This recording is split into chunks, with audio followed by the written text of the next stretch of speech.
Hi everyone, welcome to today's presentation on one of history's most fascinating intersections between art and science, Leonardo da Vinci's exploration of the fetus in utero.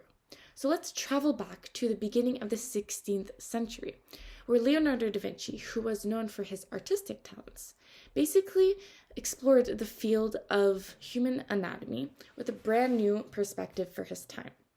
Through his studies and his artwork, he was able to depict the human body more accurately, and he was able to show a deeper understanding of embryonic development for the time.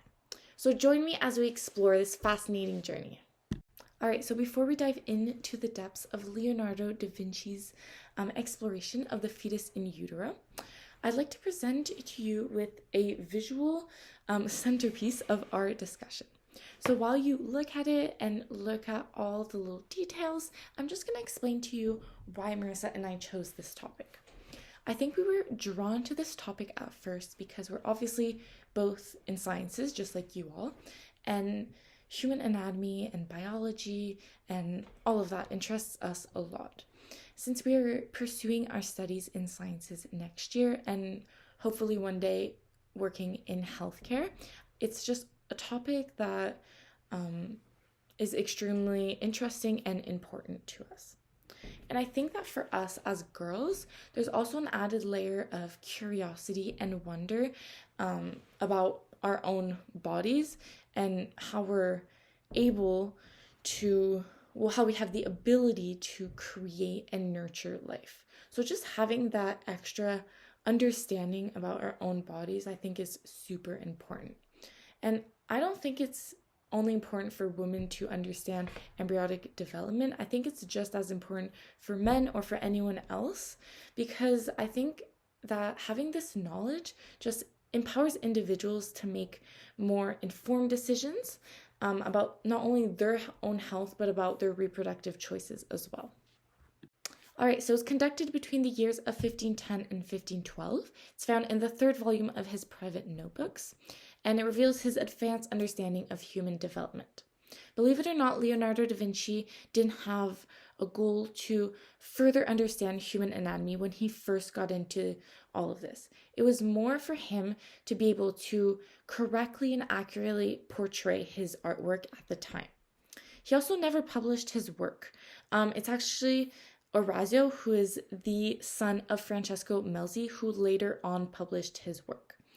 So we ask ourselves, maybe he didn't publish his work because there was a lot of controversy surrounding dissection and anatomical studies at the time. Food for thought. Also, the artwork was drawn with black and red chalk with some pen ink wash on paper. All right, awesome. So now let's look at the path that Leonardo took in order to create his first drawing.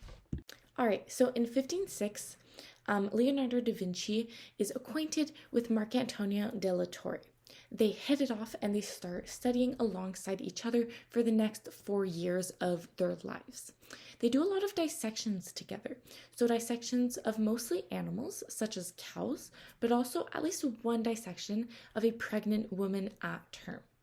What does at term mean? So that term is basically when the fetus is fully developed in the utero. So when it's typically around the 37th to 40th week of pregnancy. So because of all of these dissections, they were able to visually depict what it looks like inside a womb. So Leonardo da Vinci was able to create his famous drawing of the human fetus in dissected uterus. So he's basically the first to accurately depict the fetus in the womb, and he's also the first to expertly draw the uterine artery and the vascular system of the cervix and the vagina. Now I'm going to talk about Leonardo's path to subsequent drawings. So after his surgical exposure of a fetus within a cadaver, his drawings portray an accurate understanding of the umbilical cord consisting of vessels. His further drawings of the umbilical vessels illustrate his belief that menstrual blood actually nourished the fetus through the umbilical cord. He also showed the umbilical cord connecting to the liver and his drawings of hepatic veins showed the passing of blood to the heart. The feet of the fetus that we can see in both images are crossed, and the right foot is actually shown blocking the urinary passage. So he concluded that the position of the fetus's feet did not allow for movement of urine through the urethra, and so he stated that the umbilical cord was the structure responsible for exporting the fetus's urine outside of the womb. Moving on, I'm going to talk about the depiction of Leonardo's drawings and how he compared architecture to the human body. So, Leonardo's philosophy of the human body was often represented by comparisons to architecture, and he actually used many rigorous techniques that were employed by architects to basically depict a three-dimensional view of his drawings.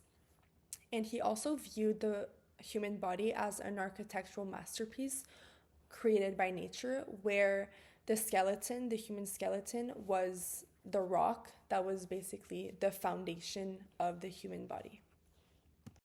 In most of his drawings, Leonardo uses the method of cross-sectional representation for his depictions of veins, arteries, and nerves in order to show his layouts in greater detail. And he was also very dedicated to drawing his subjects using 4 different angles so that his viewers could have a better understanding of his art and that it would be more clear to see.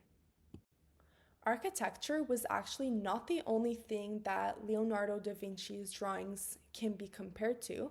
In fact, there are a lot of similarities and comparisons to be made between human anatomy and plant and animal anatomy, which is what I'm going to be talking about in this slide.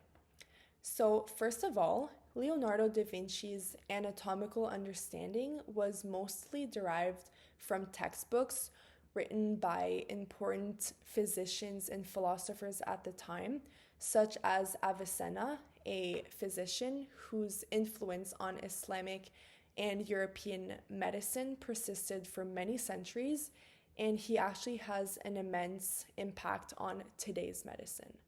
Secondly, there's Mondino, who was an anatomy professor at the University of Bologna, and Galen, who was the first physician to ever use pulse as a sign of illness. Leonardo's studies mixed a lot of human anatomy with animal anatomy, and for example, here we can see the human fetus, and here is the cow's placenta. He also compares botanical seeds in human anatomy, noting that all seeds have umbilical cords, just like humans. And his work connected a lot of misconceptions of his time, particularly in embryological anatomy. All right, so now let's look at a couple of other facts that are interesting to know about the subject. Leonardo da Vinci's anatomy journey actually started around the 1490s, so he was in his late 20s, early 30s about, and it was during the 2 following decades after his start that he did a lot of practical work in anatomy on the dissection tables in both universities and hospitals around Italy, so in Milan, in Florence, as well as in Rome. And it was in Rome that he collaborated with the physician anatomist Marcantonio della Torre, who taught him a lot about physiology as well as anatomy. And on his own, during his lifetime, Leonardo da Vinci dissected a total of 30 corpses. As I mentioned earlier, Leonardo da Vinci connected many misconceptions made during his time, and here is one of them. In fact, he was credited with drawing the uterus with only one chamber, contradicting many theories made that the uterus was made of multiple chambers, which many believed divided fetuses into separate compartments in the case of, for example, twins and triplets. All right, so another interesting fact is that Leonardo da Vinci's drawings have since been collected, and they are now held in the Royal Collection at Windsor Castle in England. So these sketches really continue to inspire and to educate viewers from all across the world about the wonders of human anatomy, but also about the beauty of life itself, I would say. So, one last interesting fun fact about Leonardo da Vinci is that he dissected a 7-month-old fetus, but in all of his drawings that we can see over here, he uses the shell of a bovine embryo that we can see over here because he actually did not know what the human shell looked like. But nevertheless, his representation of the human fetus still remains the most correct for his time, especially in terms of the position of the fetus inside the uterus, as well as the proportions in size for a 7-month-old fetus. Here are a couple of references that helped us research this subject. In conclusion, by recognizing and documenting the many complexities of women's physiology, and more precisely the woman's uterus, Leonardo da Vinci has immensely contributed to a more comprehensive and equitable body of knowledge, especially in science. And he has also connected many misconceptions made during his time, which have had many positive impacts on today's medicine. So we hope you have enjoyed our presentation and thank you for listening.